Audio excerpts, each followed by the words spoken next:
Qurumuş meyvələr üzərində qalanda ağaca ziyanı var? Bəli, gördüyünüz kimi bu kol şəklində olan nar ağacıdır. Baxımsız vəziyyətdədir. Fikir verin. Üstündə qurumuş meyvələr. Daha yaxından baxsaz görəcəksiniz ki, qaralma var. Bəli. Qara kül xəstəliyidir. Göbələkdir bu hamısı. Daha sonra meyvələr tökülüb yerə, yarpaqları tökülüb yerə, fikir verirsiniz.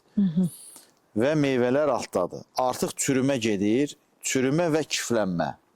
Ona görə də bunlar təcili şəkildə təmizlənməlidir, yandırılmalıdır, ağac budanmalıdır, dərin budama işləri aparılacaq burada bizim əməkdaşlar tərəfindən. Preparatlarla bəli, işləniləcəkdir, dərmanlanacaqdır və ağac bu illəri məhsul verəcəkdir. Görürsünüz, məhsullar verib xırda-xırda məhsullardır. Ancaq budanma olanda məhsul yaxşı olur.